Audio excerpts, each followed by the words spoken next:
orang itu semua mau jadi berlian Pak Dery. Ya. Tapi nggak tahan digosoknya. Ya. Digosok dulu untuk bisa mengkilat, kilau, muncul. Pasti ada nangisnya, pasti ada lukanya. Kalau nggak melalui proses itu gimana mengkilat?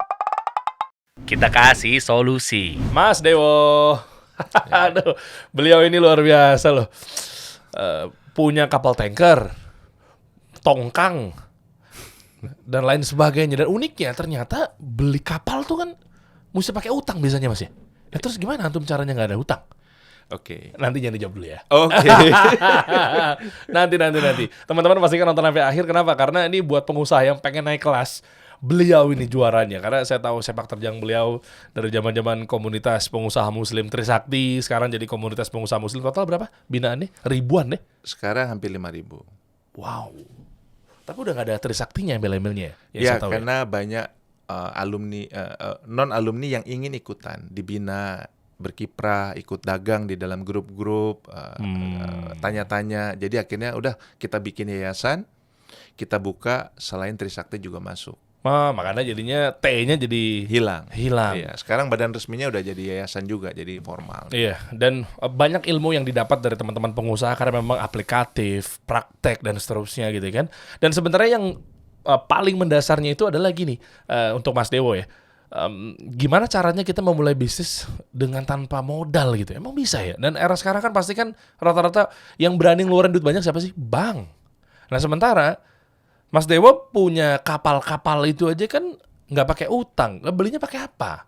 Dan kayaknya mustahil kalau manusia tiba-tiba, ya klasik atau klise sih, nabung berapa lama dari gaji UMR gitu? Kapal tanker berapa? Coba sebelum kita mulai ya, sebelum kita bahas mengenai fenomenal pengusaha muslim yang katanya yang ya kayaknya agak toleransi banget sama riba udahlah asal kecil bunganya nggak apa-apa gitu ya. Kan saya pernah dengar perkataan seperti itu, nanti kita bahas ya. Tapi kapal tanker berapa sih harganya? Satu kapal tanker sekarang 60 miliar, paling murah. Kapal tongkang batubara 50. Miliar satu. Boleh buka nggak? Antum punya berapa? Tanker minyak? Enggak usah disebut barangkali ya. Enggak untuk ambil pelajaran bahwa nanti kita bisa ukur. Saya punya beberapa yang seluruhnya dibangun, dibeli tanpa hutang. Saya tebak boleh nggak? Iya. Kapal tuh gimana ceritanya tanpa hutang, bos? Dan kalaupun hutang, jujur, hutang kan boleh kan? Boleh. Iya Boleh selama tidak ada riba ya. Iya, paham. Iya. Tapi artinya mau minjemin duit dengan siapa? Mau minjem ke siapa kalau bukan bank gitu kan? Lalu terus nanti pakai apa, Mas? Pertama, kita bukannya nggak punya modal. Kita harus punya modal. Namanya nama baik. Klise. Oke. Contoh, misalnya ada teman pemilik usaha tambang besar. Saya datang kepada dia, lu nggak mau punya usaha perkapalan? Tambangmu ini, hasil tambangmu harus dibawa ke power plant. Oh ya, bisnis kapal bagus. Bagus.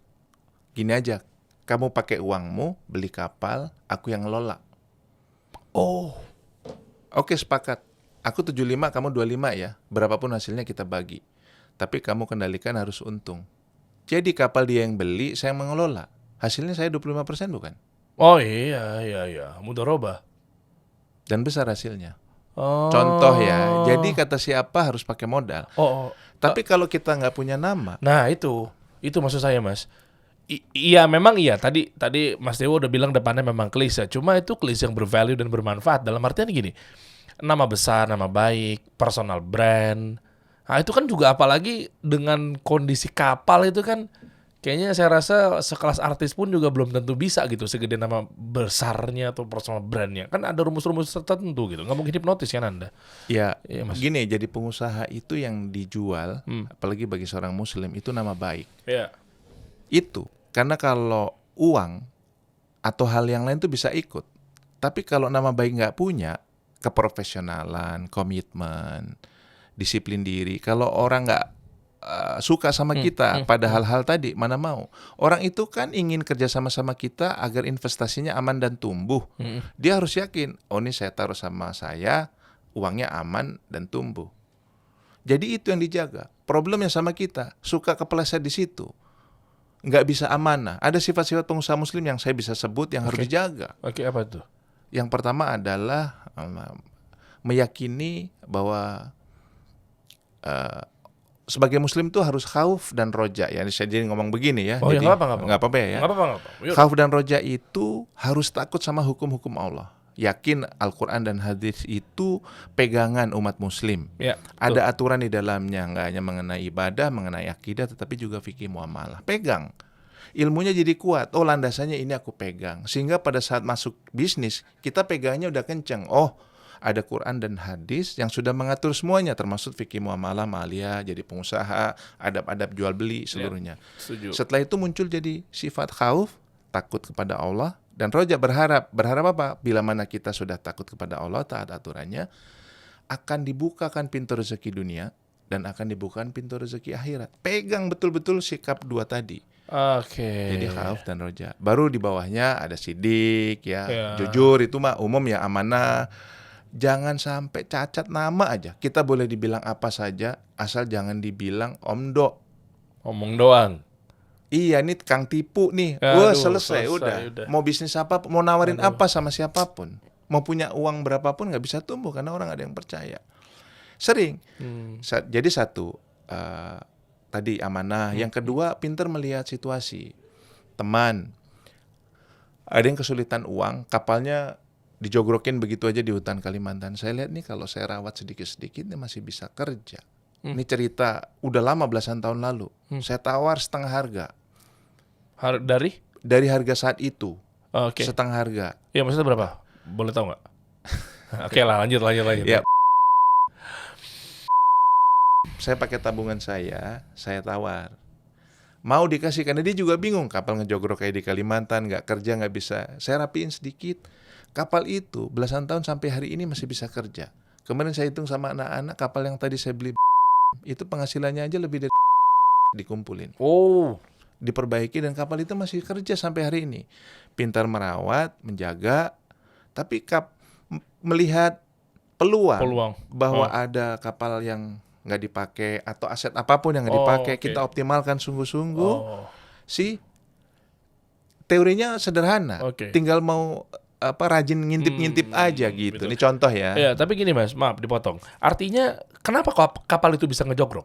Biasanya kenapa? Biasanya dia nggak bisa mengelola, nggak bisa mengoperasikan, atau orang yang dia tunjuk nggak bisa dipercaya. Demand-nya nggak ada gitu? Demand-nya ada. Demand masih ada ya? Demand-nya ada, buktinya saya bisa cari. Kapal itu tidak. Kan banyak di sekitar kita aset-aset yang tidak optimal, bukan? Kita tinggal datengin pemiliknya, kita yakinkan, apalagi kita tahu dia BU, kita tembak aja. Mau nggak nih uang cash hari ini juga? Tak ambil gitu. Sedikit-sedikit dikumpulin, bahasa gampangnya rajin menabung.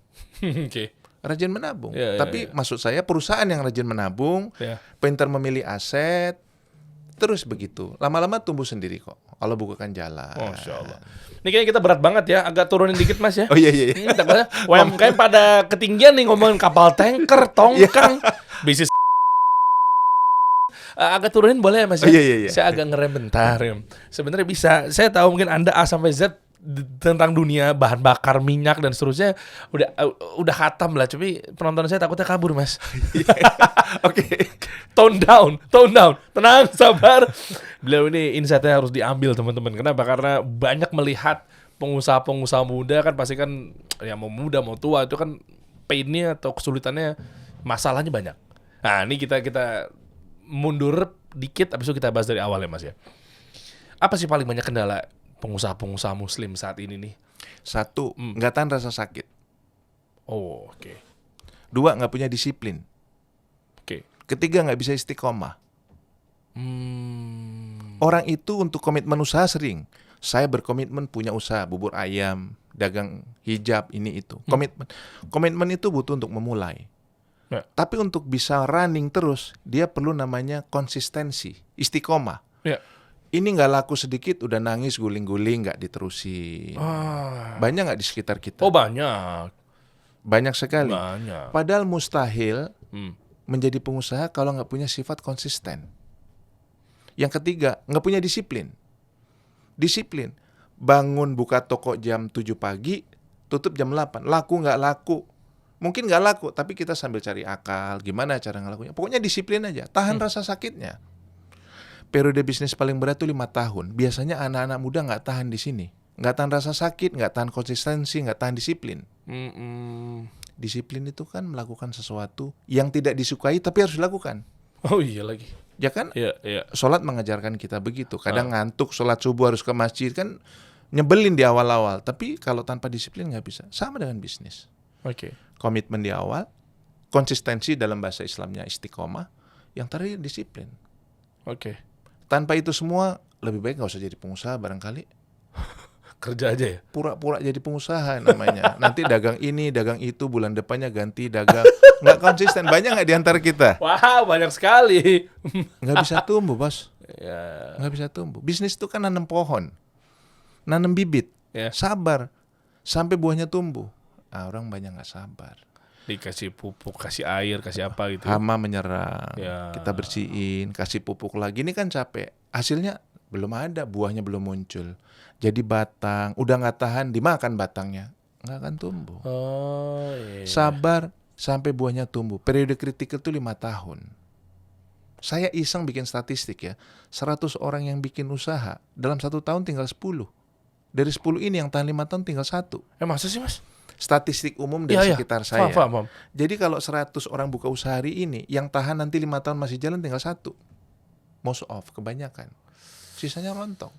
Ntar ganti usaha ini, bulan depan ganti ini, tahun depan ganti itu. Coba antum lihat aja di sekitar. Usaha restoran, usaha teman-teman yang UMKM. Suka nggak tahan rasa sakit, padahal no option, harus dijalani. Nah mereka semua berpikirnya gini kayaknya. Ya gimana, demand-nya nggak ada kali, marketnya nggak ada. Nah, sementara ya ada pepatah mengatakan bahwa setiap produk pasti ada jodohnya gitu ya. Nah artinya gimana cara membuka mereka mindset dan seterusnya ketika oke, ini kan nggak ada pembelinya, kenapa gue terusin? Makanya wajar gue ganti atau gimana mas? Sebelum mulai bisnis harus ada research dong. Jangan masuk bisnis karena ikutan. Saya sering sebut sama teman-teman teori sapi ungu. Kalau orang udah jualan sapi 9, yang ke-10 jangan jualan sapi juga. Sapi lu harus ungu. Oh beda sama yang Harus putih. beda. Kalau jualan sapi juga, betapa sering kita melihat ya di jalan aja. Orang jualan duku semua. How come bisa maju? Nggak ada riset, nggak serius. Sama dengan kita. Ntar satu sahabat jualan hijab, kita jualan hijab semuanya. Saya bukannya mencela itu, tapi come on guys. Umar bin Khattab menasihati kita untuk memiliki ilmu dulu, ilmu fikih muamalahnya sebelum masuk pasar, riset juga. Oh, aku main di sini karena ada demand-nya. Bukan karena saya suka, tapi karena ada demand-nya. So, play the game. Tapi risetnya harus ada. Kalau main cemplang-cemplung aja nanti kayak sapi tadi, jualan sapi semua. Iya, yang ada ntar giliran dia Nggak ada beda sama orang lain. So, how come punya keunggulan komparatif untuk bisa unggul? nanti yang disalahin hijrahnya biasanya. Katanya meninggalkan sesuatu karena Allah, gue udah cabut dari tempat-tempat yang haram, gue udah buka nih, ya kan, jualan duku, gue udah jualan sapi apa segala macamnya nggak laku juga. Nah sementara gue udah tawakal, kan gue tawakal nih, udah ya hasilnya gimana ntar deh, serah sama Allah, udah Allah baik sama kita gitu. Pasangan tawakal ada namanya ikhtiar. Iya. Ikhtiarnya ini nggak cuma kerja keringat, Oke. tapi kerja cerdas. Oke. Kerja cerdas. Kenapa saya buka usaha dagang BBM, kapal batu bara, kapal BBM? Bukan karena saya suka, ataupun bukan karena saya ahli. Saya tidak pendidikannya di sana, tapi karena saya tahu demand-nya ada di situ. So I have to research. Saya meresearch dulu. Oh, di sini ada lubang yang belum keisi. Saya main di sana. Sama dengan dagang apapun, harus ada risetnya, bos. Nggak mungkin celonong begitu aja ya, kira-kira. Masya Allah, riset penting nih guys. Kalau udah ngeriset terus tiba-tiba mereka masih menganggap remeh mengenai riba. Karena ya ini seru nih. Ini Mas Dewo kalau udah ngomong riba nih malah gue yang deg-degan nih kayaknya nih ya. Kemarin janjian kita ketemu kan di Senayan nih. Iya, ya kan? JCC, ya. Iya, Mas mampir dong. Lu yakin lo? Ntar aman gak nih? Kalau ntar malah lu yang takut gimana lu? Omongan gue ntar kadang gak difilter apa segala macam. Loh itu justru kita pengen begitu. Ada yang tegas gitu loh. Iya kan, bukan berarti kemarin narasumber nggak tegas, bukan. Tapi dalam artian hal-hal yang memang dianggap nggak masalah dalam syariat, yang tipis-tipis nyaru-nyaru tuh kadang bablas. Tadi kita ngobrol ya di off air ya, Ya, kalau manusia itu tahu mengenai ini adalah salah, judi itu haram, ini itu nggak baik dan seterusnya. Tapi ternyata ada satu yang memang disinyalir dikiranya halal tapi taunya haram gitu ya. Ah itulah riba ya. Ah ini pengusaha-pengusaha nih biasanya yang masih kecemplung dunia riba. Kenapa sih awalnya dulu kenapa sih mereka butuh duit gitu? Apa gimana sih? Karena nggak ada modal pinjem dari bank atau cicilan ini itu dan seterusnya gimana? Coba fenomenal pengusaha muslim yang masih terjerat riba. Saya dulu juga melakukannya di awal usaha. Sama Karena belum lah ya. ngaji ya, nggak mungkin nggak. Tapi hidup saya kok jadi berantakan ya. Usaha nggak jalan-jalan. Oke. Terus baru sekian belas tahun lalu saya belajar, oh ternyata itu terlarang oleh Islam. Maka beranikan diri untuk hijrah. Dan semua jalan hijrah nggak ada yang mudah. Semua jalan hijrah pasti ada ujiannya. Sabar aja. Tapi setelah hijrah itu baru usaha maju sampai sekarang. Masya Allah. Meyakini dulu bahwa riba itu haram itu paling penting. Akidah seorang muslim. Riba itu tidak ada toleransi sama sekali. Dalam segala keadaan. Iya, iya. Kan kita belajar soal itu. Bagi yang belum belajar, belajar. Bahwa riba itu maksiat besar, bukan maksiat saja. Oke. Yang keharamannya mutlak, artinya dalam segala keadaan. Ya. Nggak ada toleransi. Sebagai pengusaha muslim ini dipegang. Karena kalau udah takut tadi khauf kepada hukum Allah bahwa riba itu haram, pasti mencari jalan yang bukan ada ribanya, bukan? Karena kan takut. Iya. Hukum riba itu berat, Pak. Riba itu 1 dirham atau kira-kira 1 dirham itu mungkin nilainya 80, katakan 100.000 rupiah. Katakan kita makan bunga 100.000 rupiah. Sama dengan, mohon maaf, berhubungan dengan ibu kandung sendiri. Terbayang di dalam mimpi pun tidak, tapi faktanya itu dalil. Bukan kata saya. Semua orang muslim kan pasti tahu dalil itu. Pegang. Jadi kalau sama 1 dirham takut senilai segitu, apalagi yang lebih besar. Bahaya riba itu adalah maksiat yang orang melakukannya tapi tidak merasa berdosa. Itu yang luar biasa. Orang makan babi mungkin muntah. Minum khamr mungkin waduh najis mulutnya dicuci, begitu bukan? Kita sering lihat sahabat-sahabat kita begitu kan. Oh ini ada khamarnya nih. Tapi sama riba di sekitar kita orang toleran luar biasa. Contoh kasusnya gimana? Saya seneng banget dibahas ini nih. Saya buka yang gede yang kecil ya, tapi pokoknya riba itu adalah dosa yang maksiatnya luar biasa besar. Contohnya sahabat pengajian, ibu-ibu, suaminya dapat kredit mobil ya. Sujud syukur, alhamdulillah ya Allah, terima kasih disetujui kredit mobil. Allahu Akbar. Isinya riba semua, nggak pantas disujud syukuri, itu musibah besar. Tapi karena ilmunya nggak ada, dia sujud syukuri. Itu baru yang kecil tuh dramanya ya. Allahu Akbar. Betapa banyak di sekitar kita yang demikian. Kalau orang nggak takut sama dosanya riba, gimana mau maju usahanya? Mungkin maju semu, tapi isinya cuma kehilangan berkah Allah. Apa yang dicari? Banyaknya. Banyak kalau nggak berkah buat apa? Ya. Banyak nggak ada guna bila mana tidak Allah ridhoi, tidak Allah berkahi. Saya bisa begini karena pengalaman ya, bukannya saya lebih baik dari orang lain. Tapi come on guys, sebagai pengusaha muslim, kata muslim itu kan berat. Pegang. Kalau enggak, jadi karyawan aja. Nggak usah jadi pengusaha muslim, riba-riba, pinjam sana, pinjam sini. Dan fakta, hidup tanpa riba baik-baik saja. Bahkan jauh lebih baik tanpa riba. Kalau kata orang nggak bisa hidup tanpa hutang bank, Anda nggak tahan prosesnya hijrah. Karena faktanya hidup saya baik-baik aja tuh tanpa hutang sama bank. Saya bukan hanya anti riba, tapi juga anti hutang. Rumah makin gede tuh. Ya. Dulu saya enggak, main. Guys, FYI guys, maaf saya potong ya. Izin Mas Dewo. Saya tuh berteman dengan anaknya Mas Dewo tuh udah dari lama sekali. Dari sama Kevin Aprilio. Dulu kan di Viera sering ketemu kita bareng. Saya juga waktu itu di radio sama Alika Islam Madinah nih. Ya kan, wah macam-macam lagi. Saya kenal lama sama beliau.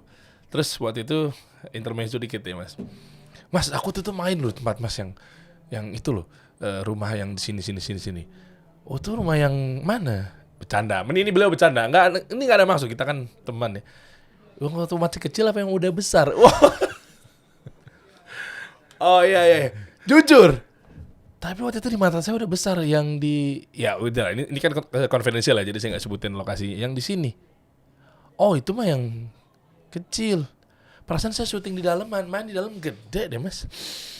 Jadi sekarang ini mata gede tuh yang semana Mas? Tanpa riba lagi. Ya nggak boleh kan. Nah ini gini, ini inspirasi dan motivasi buat teman-teman semua. Ternyata kan stigmanya ketepis guys. Kita ambil ibroh ya. Semoga Allah jaga Mas Dewo dengan maksud tidak dengan ria dan seterusnya gitu ya. Kita nggak lagi bahas itunya gitu, disclaimer di situ. Tapi ini menjadi ibroh dan inspirasi buat teman-teman semua. Nyatanya yang selama ini stigma skeptis mengenai nggak mungkin kita nggak pakai riba tuh kaya gitu loh. Nah ini mesti dibenahin di mindsetnya nih Mas. Ya kan nyatanya mobil makin baru gitu ya. Ya, yang paling Iya kan, penting ini- usaha tumbuh, membeli aset, nilainya cukup sangat besar, tapi tanpa hutang. Faktanya bisa. Ya. Ya, bagi teman-teman UKM yang baru mulai harus sabar. Tumbuhkan pohonnya sampai buahnya hasil. Kalau udah buahnya satu keluar, nanti buah lain keluar. Yang penting setia saja sama jalan yang Allah udah sediakan. Ntar kaget sendiri kok. Wah, Suka ya. kaget sendiri. Ya betul, Ya, betul. kita berharap X dikasihnya 10X. Sering kita mengalami hal itu. Tapi nanti harus sabar dulu, diuji dulu, digosok dulu. Orang itu semua mau jadi berlian, Pak Dery. Ya. Tapi nggak tahan digosoknya.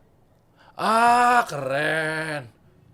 Ya, ya. Digosok dulu untuk bisa mengkilat, kilau muncul. Kalau nggak digosok gimana muncul kilaunya? Sabar aja, memang sakit. Berlian aja digosok ya. Iya. Pasti ada nangisnya, pasti ada lukanya, pasti ada sedihnya, pasti ada galaunya, mungkin guling-guling. Tapi kalau nggak melalui proses itu gimana mengkilat? Berat. Waduh, tapi berapa lama? Kan anak-anak pasti mikirnya begitu. Ya teman-teman mau usaha lah. Ya lumayan enak udah kenal ini, lumayan enak punya privilege. Enak ngomong gampang udah punya tabungan. Sabar. Lah kita besok aja makannya bingung mau pakai apa? Itu gimana? Kan saya sama fasenya dulu. Kan saya nggak punya tabungan.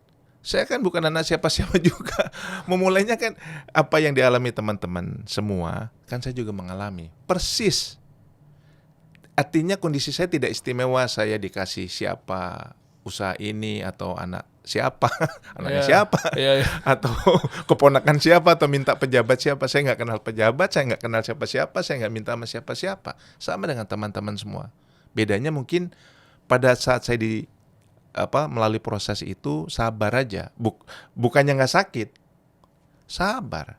Sabarnya ini yang paling penting. Teman-teman harus tahan. Saya kasih kunci 5 tahun. Oke.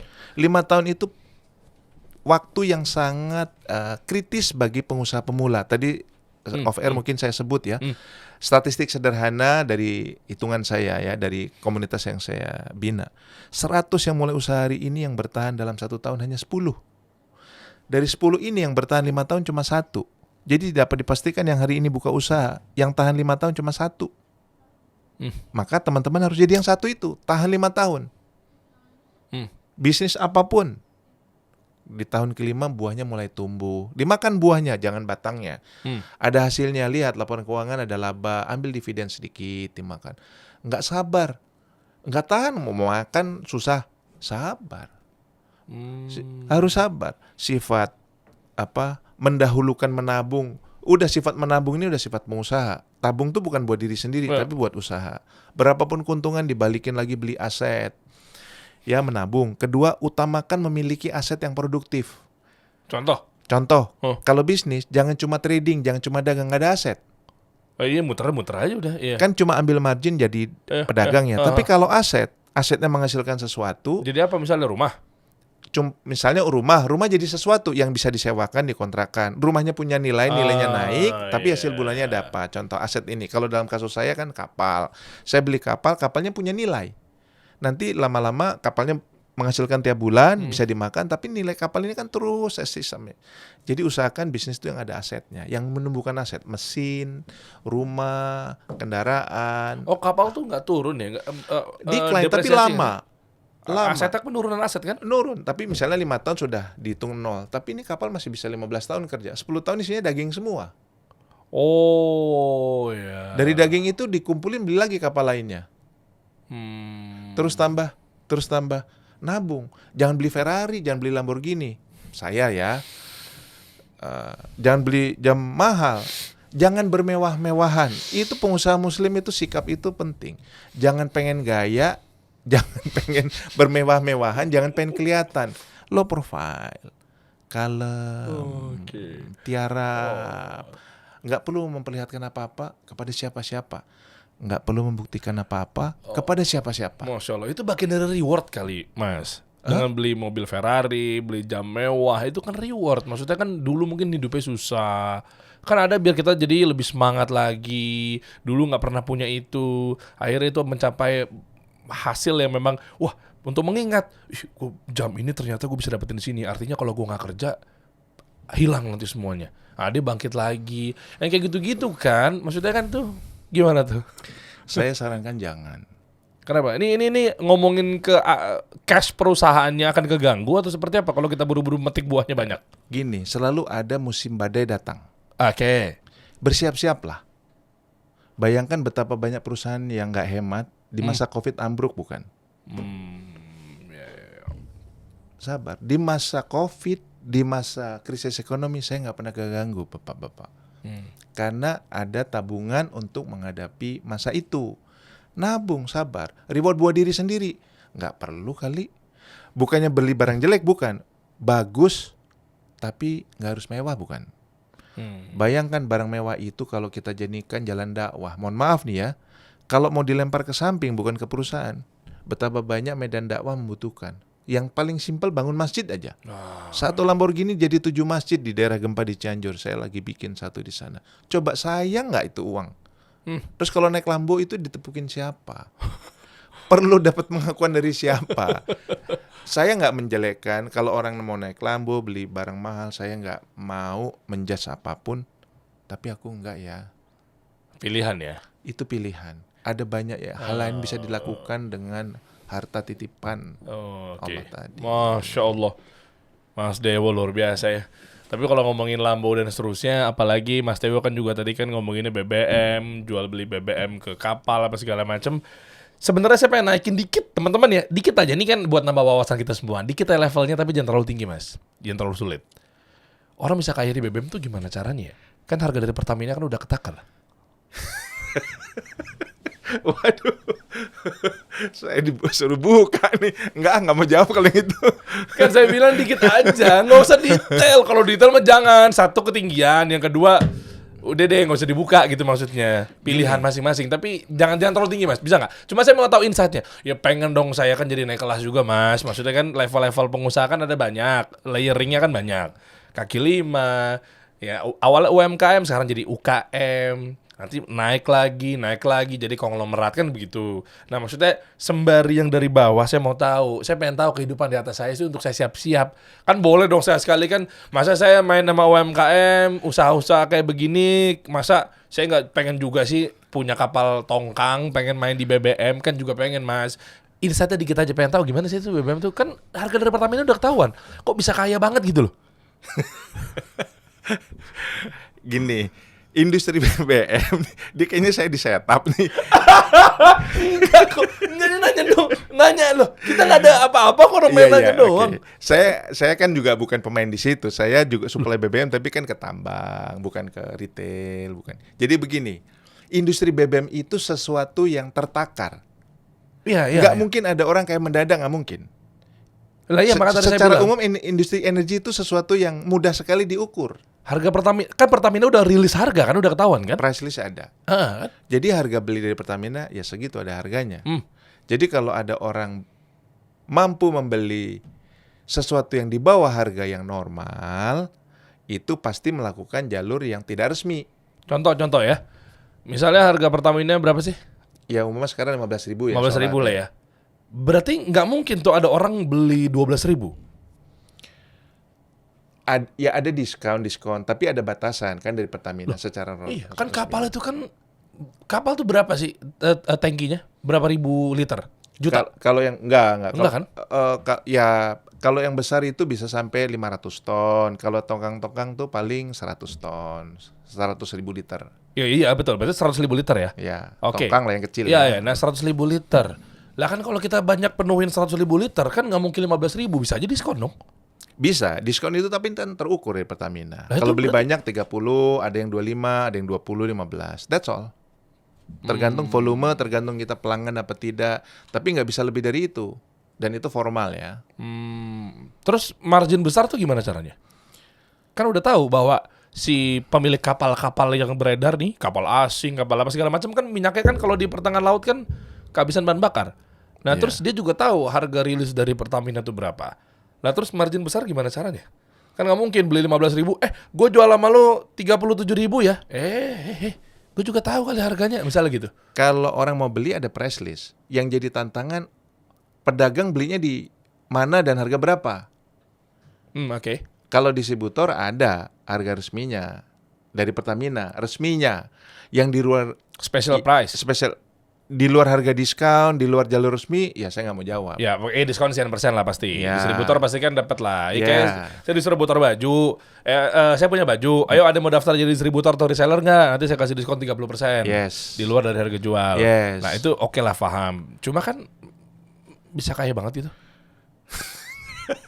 Nggak, ini saya awam loh guys. Jujur saya nggak ngerti beneran. Mas Dewo levelnya di atas saya untuk berbisnis. Saya UKM lah.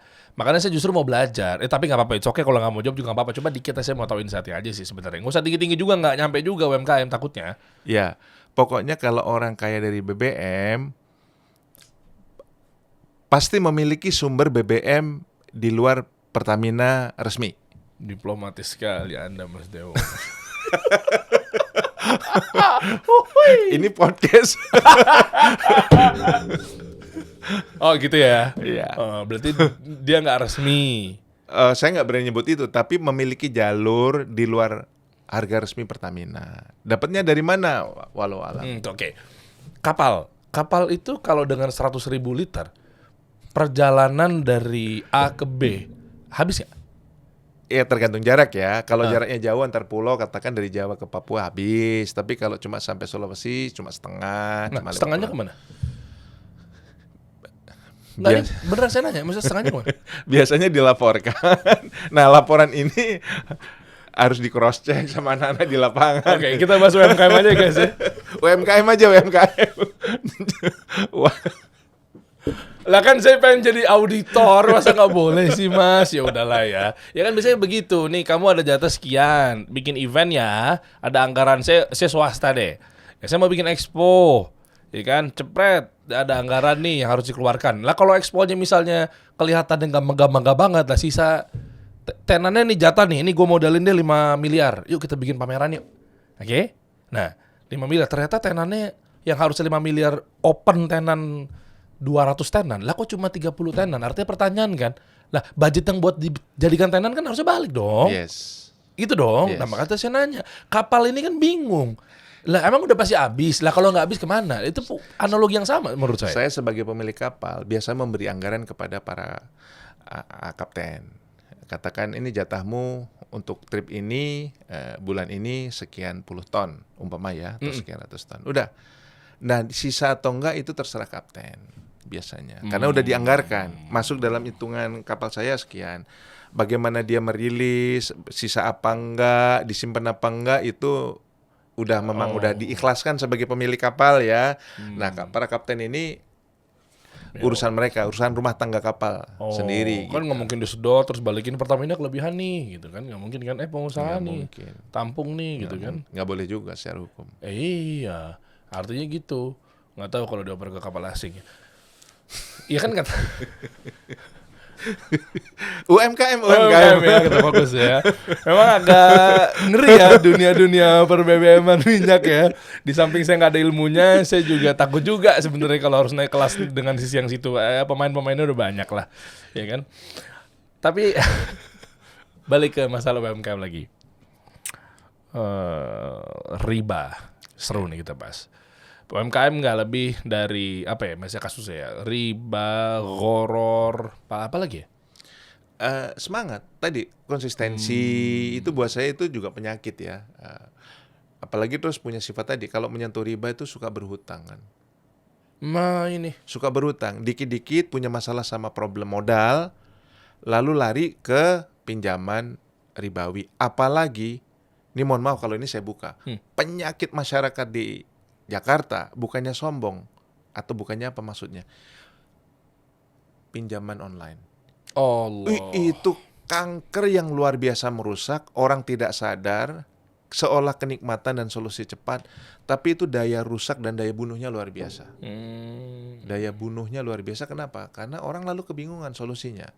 Saya pribadi telah mengalami beberapa karyawan mengalaminya. Pinjaman cuma berapa, berpuluh kali lipat harus dia bayar dalam waktu 6 bulan, 7 bulan.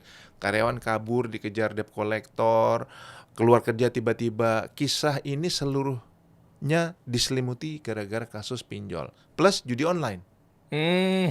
Judi online kecemplung, untuk solusi nutupin judi online-nya pakai pinjol. Ini udah penyakit masyarakat. Saya heran kok didiamkan sama pemerintah. Ini harusnya ditutup. Karena ini daya rusaknya luar biasa. Tapi kan memudahkan buat yang rakyat yang nggak mampu. Mudah itu kan kayak racun, bos. Manis di lidah, di dalam tubuh hancur. Siapa orang yang sukses selamat dari pinjol dan merasa bahagia? Satu saja. Orang yang pinjam dari pinjol lalu merasa bahagia seterusnya ya. Oke. Hari itu dia terima uang pinjol, dia bahagia, tapi tunggu seminggu, tunggu sebulan. Hidupnya lalu penuh drama. Betapa banyak perceraian karena itu. Betapa banyak orang kabur pulang ke kampung, matikan handphonenya gara-gara itu. Oke. Drama ini harus masuk kepada pengambil kebijakan, pemerintah memantau dan mendengar sendiri. Jangan cuma aturan baku dari buku saja, tapi dengarkan kisah-kisah tangisan-tangisan dan drama di bawah atas kasus pinjol yang luar biasa ini. Waduh, pinjol judi ya, buka deh, coba deh. Bos JNT belakangan ini gantung diri gara-gara terjebak judi online. Nulis surat wasiat untuk istrinya. Wah, rame tuh. JNT yang cabang mana gitu. Coba deh buka deh. Bos JNT bunuh diri. Gantung diri coba. Judi online, solusinya pinjol. Selesai udah. Selesai kan, kurang duit, pinjol. Main lagi padahal dia nggak sadar tuh penipuan semua tuh judi tuh. Islam lengkap. Pegang aja itu, pasti selamat. Islam itu rahmatan lil alamin. Islam artinya keselamatan. Udah pegang itu. Kalau nggak berpegang sama syariat, ya begini salah satunya. Jangan lepas, bos. Udah, Quran dan hadis, hidup pegang itu. Mau kaya mau miskin, udah serahin aja sama Allah. Nggak boleh juga GR kita usaha pasti kaya. Belum tentu juga kalau Allah tetapkan kita miskin. Tapi paling enggak ikhtiar kita sudah berusaha ke sana. Tapi pegang ininya nggak boleh lepas. Gigit dengan gigi gerahamu, bukan? Masya Allah, ya, betul. Sunnah dan seterusnya tuh. Tapi kalau ngomongin pengusaha boleh kaya nggak? Sebenarnya tuh kita nih boleh nggak sih kaya nih, Mas? Oke. Wajib gitu misalnya, wajib kaya nggak sih sebenarnya kita? Orang Islam harus kaya. Kenapa? Karena kalau tidak kaya, kekayaannya diambil oleh non-Islam. Oke. Wajib kaya. Masa iya? Berusaha untuk kaya. Oke. Tidak ada jalan dakwah tanpa kekayaan, tanpa harta. Exactly. Para sahabat di sekeliling Nabi kita hampir seluruhnya tajir, pedagang, kaya raya. Nggak ada jalan dakwah. Gimana mau bangun masjid? Gimana mau meluaskan jalan dakwah? Mau bikin ruang podcast ini, seluruhnya pakai harta. Kalau nggak pakai harta, kalau para sahabat kita cuma duduk di ruang kajian di majelis ilmu di dalam masjid, lalu kekayaan ini diambil oleh orang lain, bukan? Dikuasai oleh orang lain. Nanti bangun night club terbesar di Asia Tenggara di Sudirman, night club terbesar di Bali. Anak muda kita lari ke sana. Nggak anak muda aja, anak tua juga lari ke sana. Yang dibangun seperti itu. Aplikasi judi online. Lalu umat Islamnya kemana? Gimana bisa meraih kejayaan? Mohon maaf ya, kejayaan Islam kalau isinya ruang-ruang ekonomi dipenuhi oleh ekonomi ribawi dan maksiat. Saya bukannya mau ngomong sok bersih, tapi come on guys, orang Muslim harus kaya, ikhtiar kaya. Hasilnya terserahkan sama Allah. Jadi salah satu untuk menjadi kaya, jadi pengusaha Muslim.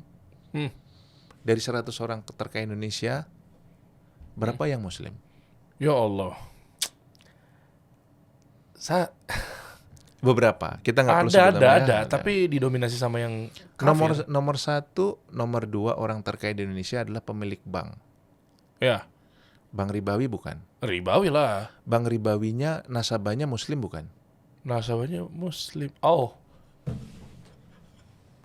Muslim memperkaya bank maksiat yang jelas diperangi oleh Allah. Allah menggunakan kata perang pada maksiat riba. Saya selalu nempel kata maksiat dan riba, saya nggak pernah lepas. Karena memang riba itu maksiat, bukan kata saya.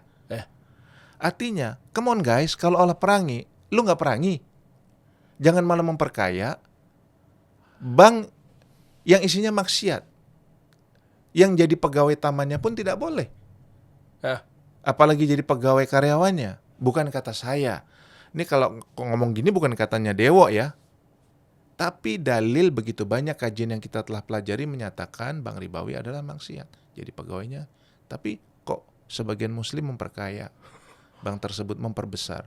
Bank-bank ribawi kita itu nasabahnya banyak muslim bukan? Muslim banyak. Saya punya concern yang ngomongnya agak tinggi sekarang ya. 87% muslim di Indonesia itu most of kebanyakan masih menggunakan bank ribawi, bukan. Bank syariah kita hanya 6% penguasaan perputaran perbankannya. 87% muslim, bank syariah cuma 6%. Kalau pakai ditarik garis lurus, 81% muslimnya pakai bank apa? Pasti bank ribawi. Iya, pastilah. BUMN, bank milik non-muslim yang syahadat aja nggak bisa. Yang tidak mengakui Allah sebagai Robnya. Kehinaan apa yang lebih besar dari itu? Kehinaan apa seorang manusia nggak mengakui Allah sebagai Robnya, tapi kita perkaya, kita perkuat, kita taruh uang, titipkan sama dia, lalu dia taruh kepada proyek-proyek non-muslim. Bangun nightclub terbesar di Asia Tenggara. Mohon maaf saya jadi berapi-api. Betapa patah hati kita sebagai muslim dan sedih. Kok memperkaya yang sana, sementara teman-teman kita, mohon maaf ya, jualan susu kurma, cari uang 2.000, 5.000, butuh modal, susah, merengek setengah mati, nggak punya jaminan mas, nggak dikasih. Patah hati. Mas, aku jualan hijab, mau minjem modal 50 juta, nggak dikasih sama bank. Yang di sana tempat ajeb-ajeb, dananya dari bank, uangnya, nasabahnya dari para muslim. Harusnya sebagai mukmin, sebagai muslim deh, patah hati kita melihat kayak gitu. Ini concern besar. Udah hidup kita punya pasangan, sebagai muslim punya pasangan namanya bank syariah. Perbesar bank syariah, dananya untuk memperbesar kemaslahatan ekonomi pengusaha para muslim. Jangan taruh uang di tempat bank ribawi. Udah dapat dosanya, dapat susahnya. Ntar kalau di akhirat, karena kita akan sebentar lagi duduk di pengadilan Allah. Kalau ditanya jawabannya apa? Di hadapan Allah taruh uang di bank ribawi, yang lalu uangnya lari kepada bisnis-bisnis yang setengah haram, setengah. Lalu ditanya Allah jawabannya apa? Nggak takut. Kan kita akan duduk sebentar lagi. Bapak-bapak nggak bisa besok pagi. Oh, itu hitungan gaib, itu hitungan dari mulai hitungan tahun, bulan, hari. Kullu nafsin zaikatul maut. Tinggal ngitung aja masalah hari. Saya bisa lebih cepat dari antum, bisa antum lebih cepat, bisa kita berdua mensolati jenazah beliau. Nggak ada yang tahu nasib. Di saat itulah baru kita gagap. Nggak usah nunggu akhirat, bos. Sampai dalam kubur aja. Kalau nggak takut sama azab kubur, saya ngeri. Ini saya bukan ngomong ini ya, tapi orang muslim tuh harus khauf, takut pada hukum-hukum Allah yang pasti terjadi. Karena Al-Quran dan hadis mutlak kebenarannya. Maka hidup pegang itu. Jangan ngitung duitnya doang. Oh ini kaya, ini miskin. Lah, mati di dalam kubur. Kita dijepit dengan tanah di dalam kubur aja menggetarkan nggak? Kalau hidup kita penuh riba, yang maksiatnya luar biasa besar tadi, lalu hidup seperti apa yang kita harapkan setelah mati nanti? Kehidupan seperti apa kelak di pengadilan Allah? Ngeri, bos. Maka umat muslim itu udah punya pasangan yang kadang nyebelin. Kadang-kadang gini emang, IT-nya rusak, data bocor, pelayanannya menyebalkan. Saya kalau sama teman-teman bank syariah udah pedes aja. Saya nunggu, sabar itu. Saya ini kayak dikasih rezeki sama Allah, mohon maaf ya, pasangan yang nyebelin. Kenapa? Lelet, lambat, responnya nggak bagus. Ibarat, mohon maaf ya, pasangan boketek nih. Sementara di sebelah, tetangga sebelah, ini bank ribawi. Seksi, pelayanan halus kata-katanya. Lu kalau ngomong luar biasa deh, manis sekali. Kalau nggak tahan iman, saya pasti geser. Tapi kan harus ditanam dalam diri kita sebagai muslim, mengakui Allah sebagai Rabb dan Muhammad sebagai Rasulullah. Ada hukum bahwa hanya bank syariah yang berhak kita gauli dan kita dekati. Udah nempelnya sama bank syariah aja. Walaupun nyebelin. Kadang-kadang ya. Itu nyebelin itu loh, Mas. Sabar. Iya, maksudnya artinya gini, kenapa mereka mungkin beralih ya? Ya mungkin sebagian ada berpikir bahwa gue juga pengen punya mobil karena maslahat gue, mungkin anak gue banyak, kemana-mana hujan, naik motor berbahaya. Iya, gue pengen. Cuma harganya lebih mahal kalau pakai kredit syariah. Cuma persyaratannya ini itu dan seterusnya. Gue juga pengen punya rumah, pengen. Cuma harganya lebih tinggi. Gitu loh. Gue juga pengen nabung di bank syariah gitu loh. Tapi ya kehack. Itu gimana tuh? Maksudnya iya saya support gitu loh teman-teman yang masih pengen sekali kesini. Tapi kan ada kalanya kok bener juga gitu loh keresahan mereka gitu loh. Apa-apa yang haram itu pasti mudah. Bawa cewek masuk kamar hotel. Yang satu ada akad nikah, yang satu nggak ada. Lebih murah yang pakai akad nikah. Iya. Kegiatan yang dilakukannya sama, bos. Iya betul. Manusianya sama, hotelnya sama, pintu masuknya sama. Yang dilakukan sama. Bedanya satu ada akad nikah, satunya enggak. Itu kan mahal, ada maharnya, Ada gaji bulanan. Harus merawat puluhan tahun. Oh iya loh. Yang ini selesai. Ini isinya keharaman. Mudah, tapi isinya keharaman. Kelak di pengadilan Allah pasti ditanya dan pasti mengalami masa-masa yang luar biasa berat. Sementara yang susah tadi, ada mahar, ada psikotaklid, ada proses, ada puluhan tahun, ada berantem, ada nyebelinya. Ada anak yang disekolahin. Ada namanya menggendut bersama, kan? Tapi ini isinya cuma ridho Allah. Setiap detiknya bila mana kita ridho dan semata karena Allah, isinya pahala. Jadi betapa beda memang berakad dengan yang diharamkan sama Allah. Betapa mudah, betapa murah, betapa cepat. KTA cepat sekali kan, datang ke bank manapun sekarang yang ribawi. Responnya luar biasa bagus dan cepat dan murah. Sementara yang sini lelet lambat, tapi ini rezeki kita, bos. Sudah tutup mata. Rezeki kita itu yang di sini. Mungkin tidak bagus, mungkin mahal, tapi udah stop. Jangan lirik-lirik yang di sebelah ini barang haram, punyanya orang lain. Siapa yang memiliki? Non-muslim. Di negara ini kalau gitu kenapa harus ada bank yang ribawi dong?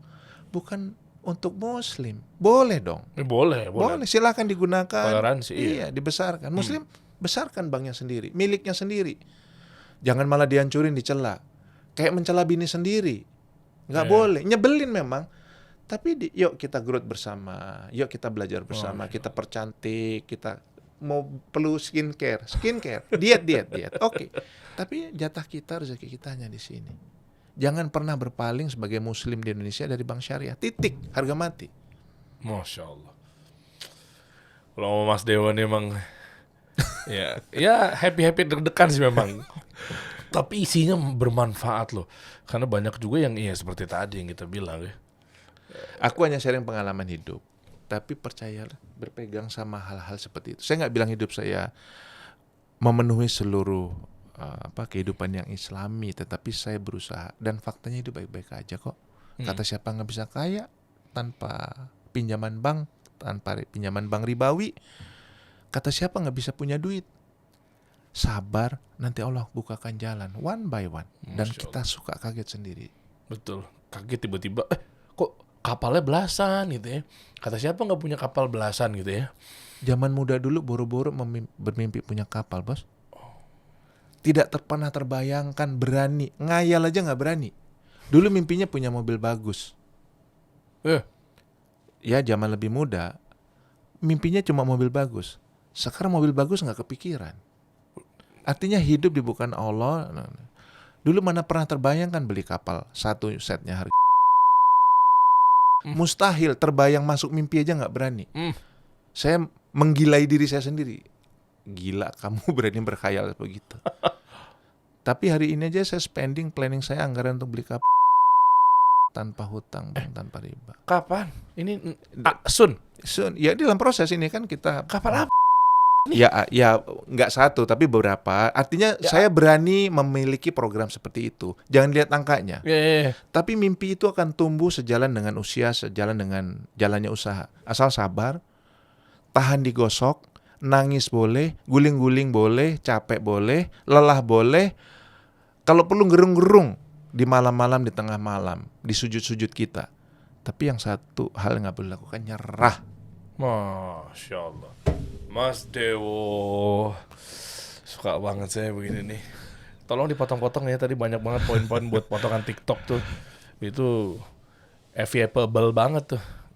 Ngerti mas, zaman sekarang tuh FYP. Iya. Pemain kapal ngerti gak nih? Hah? Kapal image-nya konvensional, kapal bisa modern nggak kira-kira nih? Saya jangan dianggap sebagai pengusaha besar, nanti konglomerat ngetawain saya ya.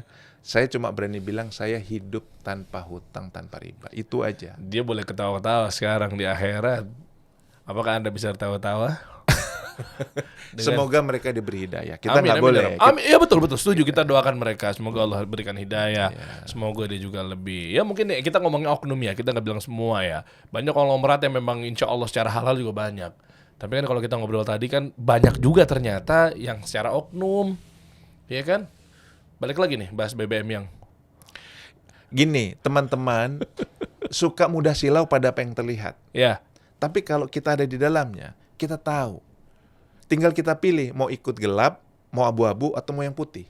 Tapi yang jelas, kalau di usia saya ada di dalamnya, saya nggak mudah silau. Oh, ada yang menyilaukan di luar bagi orang yang nggak paham. Ya.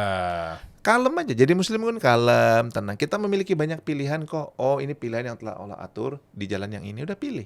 Nggak menyilaukan. Sederhana. Tapi yang kita harapkan bukan banyak, bukan?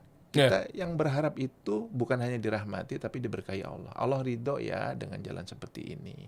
Syukur-syukur bisa melebarkan jalan dakwah, ikut dakwah di sini, dakwah di situ. Jadi kelak saat duduk kita di mahkamah Allah, di pengadilan Allah, kita bisa jawab. Oh, jalan nafkah saya begini ya Allah. Ini saya luaskan jalan dakwah begini ya Allah. Daripada nanti kalau ditanya, hartamu dari mana? Kenapa begitu? Hari itu bukankah pasti tiba? Oh ya.